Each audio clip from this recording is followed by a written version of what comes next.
Hello everyone, welcome back to the channel. My back itches. Oh, just out of reach.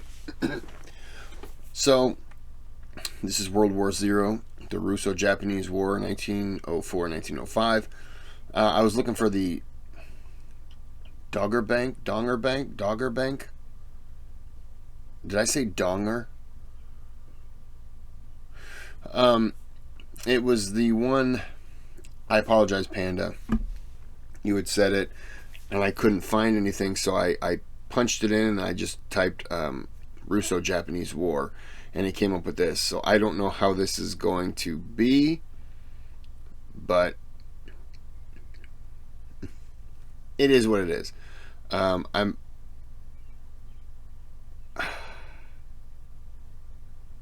was just thinking I might break this into two parts. No, I won't.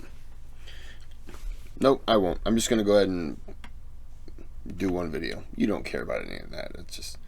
So, let's get on with the video. See what this is all about. Warships slip silently through the night towards their unsuspecting prey.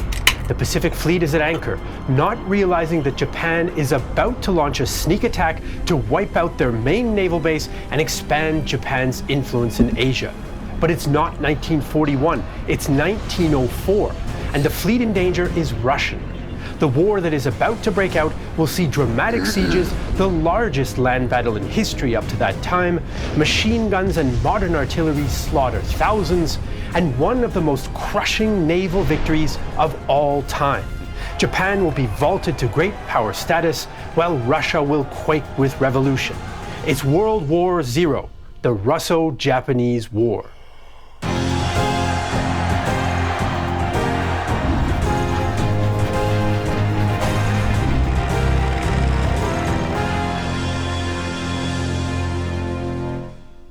Hi, I'm Jesse Alexander, and welcome to the Great War. By the late 19th century, Japan had emerged as a modern power after centuries of isolation. Under the Meiji Restoration, the government prioritized the adoption of Western science, dress, and military technology. The pace of change astonished outsiders like journalist George Rittner. In less than 20 years, Japan has acquired the knowledge it has taken us centuries to learn. Japanese leaders decided to put the country's new advantages to use and defeated Imperial China in the Sino-Japanese War of 1894. Japan was now the strongest power in East Asia, and this new status led to rivalries with the European great powers, especially Russia. After its defeat in the Crimean War of the 1850s, the Russian Empire turned its attention to further expansion in the Far East. The city of Vladivostok was founded in 1860, and its very name made Russian intentions clear: Lord of the East. From 1894, Tsar Nicholas II tried to increase Russian influence in Manchuria and Korea, despite the opposition of some of his ministers. After the Sino-Japanese War, Russia and the other European powers forced Japan to give up the strategic naval base at Port Arthur, which Russia then forced the Chinese to lease to it. Russian troops also participated in suppressing the Boxer Rebellion in China in 1900 to 1903 and stayed in Manchuria afterwards. To Japanese leaders, the situation was intolerable. In their eyes, The Boxer Rebellion, I believe future President Herbert Hoover was in China at the time for, I think he was involved in mining. I believe he was in China when that happened. Russia was threatening Korea and Japan itself, a so-called dagger pointed at the heart of Japan. So Japan went looking for allies, and they found one in Great Britain. The British were worried about potential Russian expansion towards British India, so in 1902 Japan and the United Kingdom formed an alliance. This agreement meant that Russia and Japan would face each other one-on-one if it came to war. The weak emperors of China and Korea decided it would be best to remain neutral even if fighting broke out on their soil. So by 1904, Russian and Japanese ambitions in the Far East had reached breaking point. After brief negotiations failed, Japan began to prepare its new army and navy for war. In 1904, 82% of Japan's national budget went to the military, which had grown to around 400,000 men. Wow. The army modeled itself on the Prussian general staff and prioritized education, leadership, and morale. They also tried to replace old clan loyalties with Japanese patriotism. The principal duty of soldiers is loyalty to sovereign and country. It is improbable that anyone born in this country will be wanting in patriotism. But for soldiers, this virtue is so essential that unless a man is strong in patriotism, he will be unfit for service. Remember always that duty is heavier than a mountain, while death is lighter than a feather. The Imperial Japanese Navy modeled itself on Britain's Royal Navy and boasted state-of-the-art British-built capital ships. In 1904, it had the fourth biggest fleet in the world, including 6 battleships and 6 battle cruisers. Britain also cooperated with Japan in intelligence, and the Japanese built an effective network of informants in the Russian Far East. Meanwhile, Russia's military was stagnating. There were some quality units in its 1 million strong army, but only 150,000 of these were in the Far East. The vast majority of the conscripts were poorly trained, motivated, and led. The officer corps was still the product of aristocratic favoritism, and non-noble officers were rare since they were considered politically unreliable. The situation was no better in the Navy. Many sailors came from landlocked provinces with little maritime experience, and they complained that the officers didn't even know their names. In Port Arthur and Vladivostok, the Russians had 7 battleships and 11 cruisers, but these ships were of an older design than those of the Japanese. So the Japanese set out to plan the coming war, and their strategic thinking was dominated by the Navy. Its first strike would be planned in minute detail. Japan's war plan was to defeat the Russian fleet, win decisive battles on land, and then achieve a favorable peace deal. Russia's financial and manpower resources were far greater than Japan's, so the Japanese wanted to win a short war to force the Russians out of Korea and China's Liaodong Peninsula. The Japanese High Command planned to land troops in Korea and then push north into Manchuria. Further landings would cut off Port Arthur and open another line of advance from the Liaodong Peninsula. Japanese troops would then join forces for a major battle and push the Russians back to Harbin.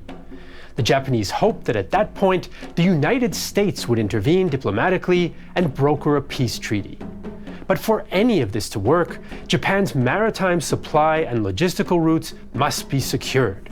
And this meant crippling the Russian Navy in a surprise attack. The Russian government, on the other So one of the most common new supplement combos that people are doing right now when they take redwood is to stack it with our brand new fat-burning supplement Zuburn. Russian government, on the other hand, didn't plan war with Japan, in spite of encouragement from the German Kaiser. St. Petersburg was convinced of its racial superiority, and the Tsar assumed war would break out only if he decided to start one. The Russian chain of command in the Far East was equally unprepared. Minister of War Alexei Kuropatkin was in charge of the military, but in Manchuria, he was subordinate to Viceroy Yevgeny Alexeyev, and the two did not get along. In case of war with Japan, Kuropatkin wanted to retreat and wait for reinforcements from Europe. Alexeyev wanted to stand and fight, and his opinion counted for more since he was the Tsar's favorite uncle. Japan was ready and declared war on Russia on February 8, 1904. But before the declaration arrived in St. Petersburg, the Japanese combined fleet arrived at Port Arthur. The Russian Pacific Fleet was not overly worried about a Japanese attack. The ships had anchored outside the main harbor, and some torpedo nets had been laid, but few ships were on full alert, and many sailors were ashore in Port Arthur's bars. There was even a party on the flagship Petropavlovsk. Admiral Togo Heihachiro was worried that Russian coastal batteries might put his irreplaceable battleships at risk, so he planned a nighttime sneak attack. The capital ships waited at some distance while 10 destroyers armed with torpedoes crept up on the unsuspecting Russian ships in the darkness. At 11:30 p.m., the first 4 Japanese destroyers launched their torpedoes from a distance of 650 meters. 6 missed their targets, but 2 hit the cruisers Pallada and Retsivan. The Russians opened fire on the second group of destroyers, forcing them to fire their torpedoes from 1.5 kilometers away. A Russian sailor recalled the moment the battleship Tsarevich was hit. At 11:38 p.m., the commander heard the order, "Torpedo defense," in the cabin. To get dressed and on deck was a matter of 2 minutes. During this time, they opened fire. Barely on deck, the commander recognized 2 Japanese torpedo boats at the rear and a torpedo aiming at the ship from port. A second later, the explosion occurred. Togo ordered his fleet to close in, but the Russian coastal batteries soon forced the Japanese vessels back. No Japanese ships were lost, but only a few Russian ships were damaged and all could be repaired. Psychologically, though, the attack had shaken the Russians and achieved its strategic goal, since the cautious Russian commanders ordered their fleet to stay in Port Arthur. This gave the Japanese a free hand to continue landing troops as they'd planned. In fact, before the Port Arthur attack began, the Japanese started landing 3,000 troops in Korea at the international port of Chemulpo. 2 Russian warships watched closely but couldn't intervene in a neutral port.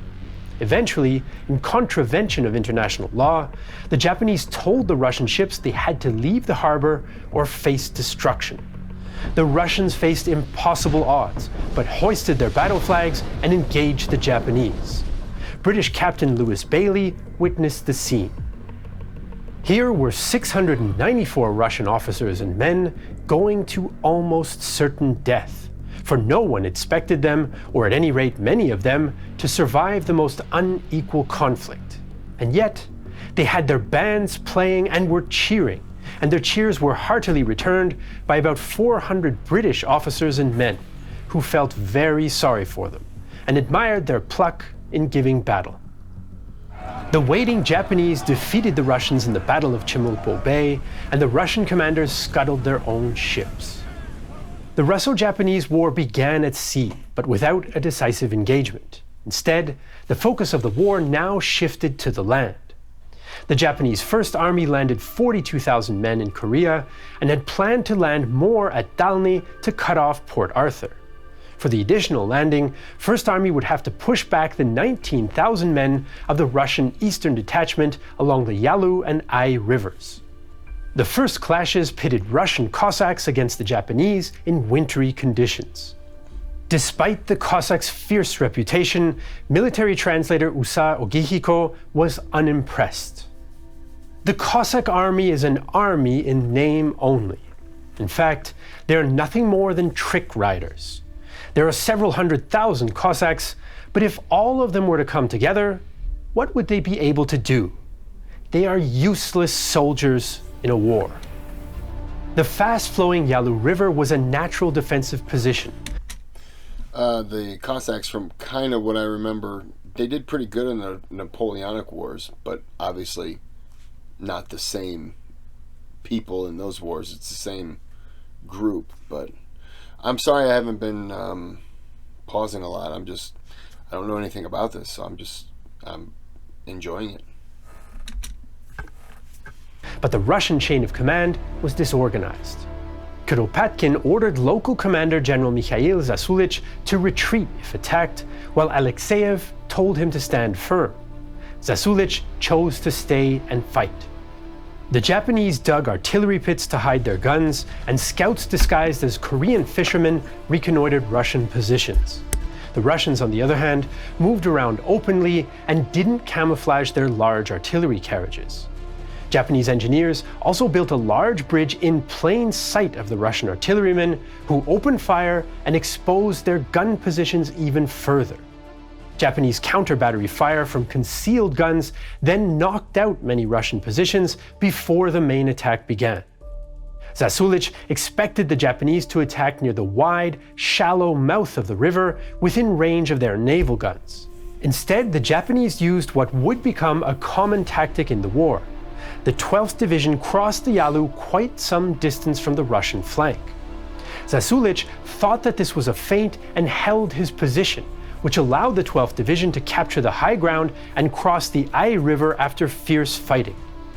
Japanese Captain Takemine recalled, "The fierce battle lasted 3 hours, and all of those who fell were killed or wounded when crossing the Ai River.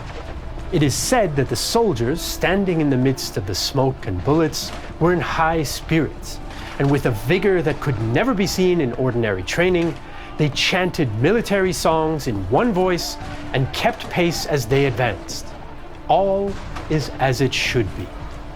With the Russian left flank collapsing, on May 1st the Japanese launched a general assault in the center across the Yalu. They drove the Russians from their trenches, where the Japanese artillery fired on them from the heights. Russian forces retreated to the gorges behind the river, which was also a defensible position if it weren't for the confusion in the Russian command. The Japanese poured fire onto the Russian columns, and the 12th Division began to surround them. Lacking clear orders, some Russian units surrendered. The Battle of the Yalu River cost around 2,000 Russian and 900 Japanese lives. Most Russian forces had escaped, but their most important positions in Manchuria were lost. The Japanese landings at Dalny went ahead, and it seemed the war was going Japan's way. Foreign banks now began to loan Japan much-needed cash as well. After the Join large-scale battles with military vehicles. The online action game War Thunder has received a major update. Direct Hit. Joining the battle are machine... I feel tired. After the battle on the Yalu, the Japanese were in position to move on the Russian naval base at Port Arthur from the landward side. The arrival of Admiral Stepan Makarov at Port Arthur seemed to give the Russians some hope as he led aggressive naval sorties against the blockading Japanese fleet. But in April 1904, the flagship Petropavlovsk hit a Japanese mine and sank with all hands, including the admiral. To make matters worse, the Japanese Third Army moved up from Dalny and besieged Port Arthur from the landward side. Japanese Commander General Nogi had captured the town in one day in the Sino-Japanese War, but in 1904 it would be a harder nut to crack. With concrete defenses, barbed wire, machine guns, and hand grenades, the Russian garrison inflicted heavy losses on the first Japanese assaults. Nogi ordered suicidal human wave attacks, known as Nikudan Kogeki, or human bullets. In a single assault, the Japanese lost 16,000 men. Buddhist chaplain Mamiya Eiju recalled the carnage. Some of them were missing half of their bodies. Some had one arm and one leg removed. Some had their heads torn off with only the skin attached, and some had their shoes filled with the flesh of their feet and were abandoned. When burned, they looked like blackened, rotten fish, and you couldn't know whose son or husband they once were. No illustration of the Buddhist hells has ever portrayed such cruelties. The Japanese government, however, hid the scale of these losses from the public. With Port Arthur under threat, the Tsar ordered Admiral William Wittgeft to take his ships and make a run to join the cruiser force at Vladivostok. Wittgeft was not happy about the order, but on August 10th, the Pacific Fleet steamed out with 6 battleships, 4 cruisers, and 8 destroyers. Admiral Togo's combined fleet had 4 battleships and 2 cruisers, along with smaller ships. Togo had previously lost 2 battleships to mines, so he was reluctant to take risks, but he could not allow the Russian fleets to join. The Japanese first tried to sail across the front of the Russians in a maneuver known as crossing the T, but they ended up behind the Russian ships. The Japanese chased the Russians while the fleets exchanged fire, and a heavy Russian 12-inch shell hit Togo's flagship Mikasa. The Mikasa withdrew, but just as the Russians seemed to be slipping away, 2 Japanese 12-inch shells smashed into the Russian flagship Tsesarevich. Admiral Wittgeft was killed, and the ship jammed in a portward turn. The Russian fleet panicked and lost cohesion, but was saved from disaster when the battleship Retvizan charged at the Japanese. The Pacific Fleet limped back to Port Arthur and decided to wait for reinforcements. Those reinforcements were the Baltic Fleet, which was renamed the Second Pacific Fleet and set off on an epic 8-month journey around the world in October 1904. In a series of battles fought throughout the summer of 1904, the Japanese army gradually drove Russian forces away from Port Arthur to defensive positions around the Manchurian town of Mukden. Then in January 1905, Port Arthur capitulated and Japanese artillery sunk the Russian Pacific Fleet in the harbor. The string of defeats caused much tension amongst the Russians, including between Generals Samsonov and Rennenkampf, whose relations would not improve by the time they commanded at the Battle of Tannenberg in 1914. Interestingly, a German military observer of this campaign was Max Hoffmann, who later met the Russian generals again at the same battle during the First World War. Japan had won a string of important victories so far, but they'd also suffered heavy casualties. Russia's much larger reserves meant that it could replace its losses by sending fresh troops east on the Trans-Siberian Railway. Now that Port Arthur had fallen, 5 Japanese armies could join for the decisive battle that their army staff had envisioned to avoid a long war. Japanese Commander General Oyama Iwao knew the Russians were planning a counterattack, so he decided to strike first at Mukden. For the coming battle, the Japanese concentrated 200,000 men, 7,300 cavalry, and 1,000 artillery pieces. The 3 Russian armies had around 275,000 men, 16,000 cavalry, and 1,200 artillery pieces. The Japanese, however, had about twice as many machine guns as did the Russians. Oyama planned to once again outflank the Russian position and trap them in a pincer movement so that this time they could not escape. On February 17th, the Japanese army of the Yalu began to move through the hills of the Russian eastern flank. A strong artillery barrage pinned the Russian center, and Kuropatkin assumed the main Japanese thrust was in the east. He shifted his units across the 100-kilometer-long front, which weakened his western flank. And it was in the west that the Japanese Third Army launched its primary effort. General Nogi swung around Mukden to threaten the Russians' lines of retreat. German military observer Captain von Beckmann recorded the Japanese use of machine guns in the advance. The Russian fire was silenced, but broke out again whenever the machine gun fire slackened. The Japanese infantry used these pauses in the enemy's fire to press forward to close range under cover of their own machine gun fire. Russian troops began to panic. Officers tried to organize counterattacks, but the chaos turned into a rout. Fleeing Russian troops burned supplies and looted the remaining vodka. Russian officer Anton Denikin, who would later lead the Whites in the Russian Civil War, recalled the chaos. Individual soldiers, sometimes in small groups, then scattering again, helplessly looked for a way out of the trap. The whole field, as far as the eye could see, was littered with abandoned boxes and heaps of luggage, even from the commander-in-chief's baggage train. Wagons and carts, ambulances, and riderless horses all rushed about in different directions. For the first time in the war, I saw panic. Wow. Despite the disaster, Kuropatkin was able to put together a rear guard and prevent total defeat. The fighting had been hard, and the Japanese were once again too exhausted to pursue the weakened Russians. The Japanese had won, but most of the Russian army had escaped, and Japanese casualties were an unsustainable 25%. The Battle of Mukden was likely the largest in history up to that point in terms of troop numbers and ammunition expended. The Japanese fired as much ammo at Mukden as the entire German army in the 6-month-long Franco-Prussian War, and the Russians used even more. The Japanese were again victorious at Mukden, but the land war had turned into a meat grinder that they couldn't continue for long. It was up to the Navy to bring the victory that Japan so desperately needed. The voyage of the Russian Baltic Fleet had taken it around the world, but by the time it reached the theater of war in May 1905, it was in a poor state. Its 29,000-kilometer journey had seen it accidentally fire on British fishing trawlers and face mutinies, refueling problems, and mechanical issues. I know a little bit about this trip because I think Mr. Ballin did a video on this where he covered it.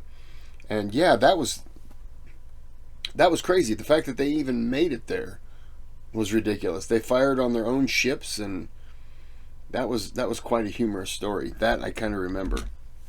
I didn't realize it was for this Its commander, war. Admiral Zinovi Mad Dog Rozhestvensky, even referred to some of his older ships as, quote, self-sinkers.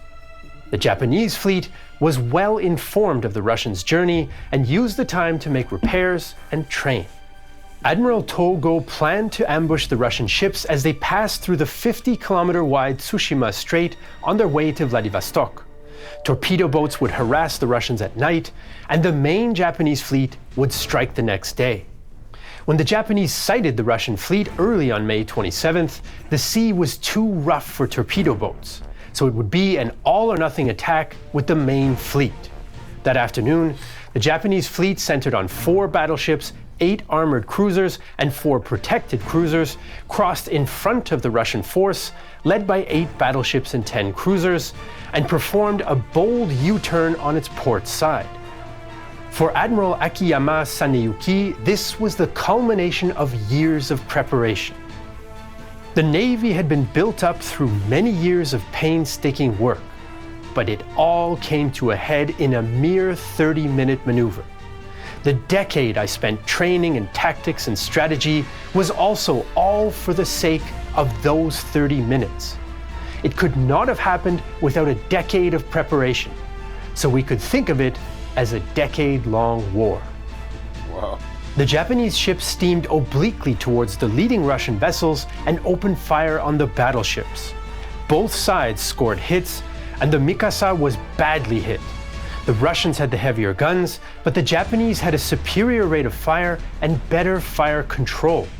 The angle of attack also meant that the Russians could only fire from their 4 turrets, while the Japanese could fire broadsides using all available guns. The effect was devastating, as Admiral Rozhestvensky recalled. The paint burnt with a clear flame on the steel surfaces. Boats, ropes, hammocks, and woodwork caught fire. Cartridges in the ready racks ignited. Upper works and light guns were swept away. Turrets jammed. In the first hour of battle, the Russian flagship Suvorov was hit and Rozhestvensky was wounded. Shortly afterwards, Japanese shells sank the battleship Oslabya, the first modern ship to be sunk by gunnery alone. A Russian sailor on a nearby destroyer watched his comrades abandon ship. The whole of the starboard side as far as the keel was laid bare. Her bright plating looked like the wet scales of some sea monster. And suddenly, as if by command, all the men who crowded to the starboard side jumped down upon these scales. Most of them were dashed against the bilge keel and fell crippled into the sea. In the water, they formed an unimaginable mass, and the enemy's shell never ceased the whole time from bursting over them. A few more seconds, and the Oslabya disappeared beneath the water. The battleship Alexander III charged the Japanese line with all guns blazing, which brought a temporary reprieve for the hard-pressed Russians. At 7 p.m., the battle started up again, and damaged Russian ships were now easy prey. The Japanese sank the Alexander III, then the battleship Baradino. As night fell, Togo sent in his torpedo boats. The next morning, only 2 Russian battleships remained, and the Japanese had surrounded the remnants of the Baltic fleet. As there was no hope of reaching Vladivostok, the Russian fleet surrendered. The Japanese victory at Tsushima was staggering. 34 of 38 Russian ships were sunk, captured, or interned in neutral ports, including all the battleships. About 5,000 Russian sailors were killed. Japanese losses were 3 torpedo boats and 110 dead. The Russian Navy was all but gone, and Tsar Nicholas II agreed to negotiate peace terms. The United States mediated the peace talks in New Hampshire, and President Teddy Roosevelt was heavily involved. Both belligerents needed to end the war quickly. Japan was victorious, but militarily exhausted, and revolutionary unrest was brewing in Russia. Japanese troops occupied Sakhalin Island in July to pressure the Russians, while the Russians sent fresh divisions to Manchuria in order to pressure the Japanese. Eventually, the Treaty of Portsmouth was signed on September 5, 1905. Russia would withdraw from Manchuria and the Liaodong Peninsula and grant most of the railway concessions to Japan. South Sakhalin would remain Japanese, while Russia recognized Japanese dominance over nominally independent Korea. Russia, however, refused to pay a war indemnity to now bankrupt Japan. President Roosevelt received the Nobel Peace Prize for his efforts, with the citation referring to Japan as, quote, one of the world's great powers. In Japan, shock at the supposedly lenient treaty led to riots and martial law, but the public was not aware of how tenuous the Japanese position had become. The treaty was not as controversial in Russia, but the defeat strengthened opposition to the autocratic regime and helped spark the 1905 revolution that nearly toppled the Tsar. The Russo-Japanese War was a deadly conflict. About 50,000 Russian and 80,000 Japanese soldiers died in combat or of disease. Wow. It also had a global impact, hence the nickname World War Zero.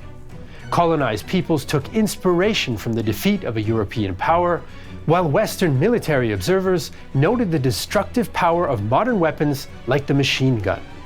It weakened Russia, made Japan into a major power, and caused some to conclude that modern wars could be won relatively quickly and decisively, developments that would cast a long shadow in the years leading to 1914. Being a history creator on YouTube is always a gamble. Let's see, is that it? Yeah. That was really good. That was really good. Some things I've heard before, but I didn't come together that this was the Russo-Japanese War. Especially the ships coming in, the Russian ships at the end. I heard the whole story of how they got there. Yeah, this is good. Why was Japan, before this war, it said that they had been